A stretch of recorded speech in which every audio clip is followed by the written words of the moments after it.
Hey guys, how you all doing? And in today's video, it is all about my choice of camera for the 2019 hiking season. Now, in the past, I've tried a few different setups from the Sony FDRX 3000 to just using my iPhone with some different lens setups. I went with the Moment lenses. And they were all okay, but one of the biggest frustrations with them was the size of the sensor. Now, I'm currently shooting this on a Sony a7R II, which is a great camera, but it is a little bit too big to take out on the trail to make movies with. So I needed something in between. Now, I had almost made my choice until the DJI Pocket Osmo came out. A great little camera, stabilized shots, you know, the whole gimbal thing, and was really close to pulling the trigger. But at the end of the day, it still had that smaller sensor. So what did I go with in the end? Well, let me show you. After a lot of research and kind of going backwards and forwards, I settled on the Sony RX100 Mark V. Now, this isn't the latest Sony RX. There is a Mark VI out, but this has a 1.8 lens. The new one has a 2.8, so it's a little bit better in lower light and gives that kind of nicer blurred background compared to the other one. There's several other reasons why I went with this camera. Obviously, the sensor is a little bit bigger. It's a 1-inch sensor rather than that smaller sensor that the DJI Osmo has, and the FDR, and also the iPhone. There are, of course, a few other reasons I picked this camera. Number one really is just it's a one-stop shop small camera, which is extremely powerful. So what do I mean by powerful? Well, it's got built-in ND filters, so I can shoot still at 30 frames, 24 or 30 frames per second in bright daylight on the 1.8 setting on the lens, and not have my highlights blown out. So that really helps with creating those kind of cinematic shots and getting that footage, which I much more prefer rather than just kind of flat out vlogging. It also has 3 preset memory options, which one setup is really easy to flick through. So I've got one setup for day shooting, one setup for night shooting, and one setup for 120 frame slow-mo. Talking about slow-mo, it also has a extreme slow-mo, I guess to put it, where you can get up to 960 frames per second, but it's quite unusable.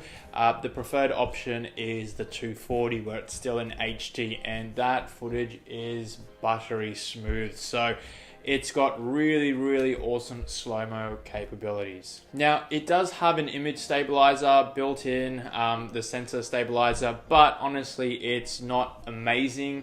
I don't really like doing a vlogging, talking style setup.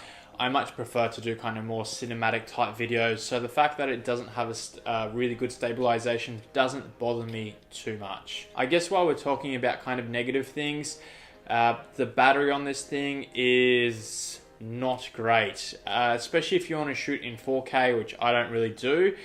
But also, if you do want to shoot in slow-mo, it's also pretty terrible. Now, you can mitigate this by attaching a power bank, and you can film with a power bank and charge the camera with a power bank.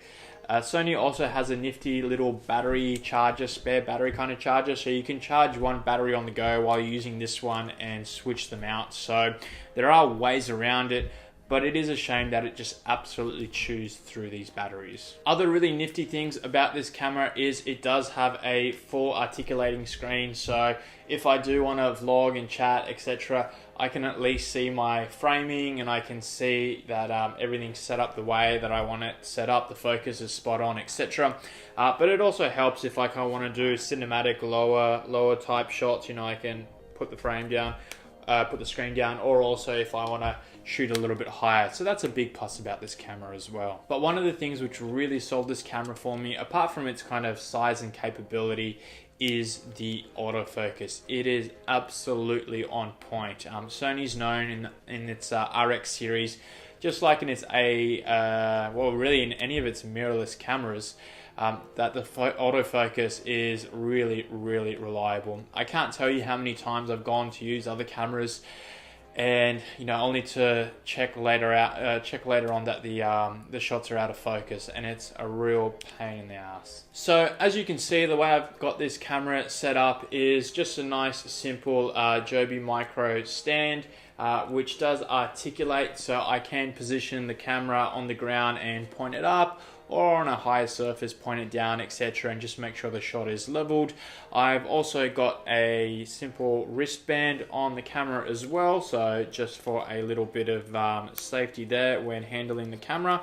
And the entire setup is going to live in a nice simple camera bag where I can fit a spare memory card and a spare battery, and this will just attach to my pack, so either somewhere on the shoulder straps or on the waistband there, the hip belt rather, I should say.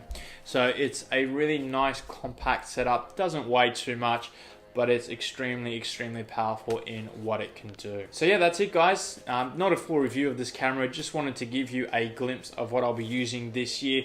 Really looking forward to getting out there and shooting footage with this. If you do have any further questions on it, or if you do want me to do a full review video on it, let me know. More than happy. There are plenty out there though.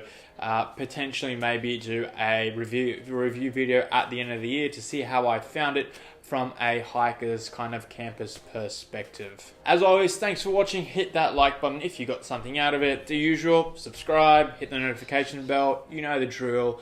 But above all, until next time, happy trails.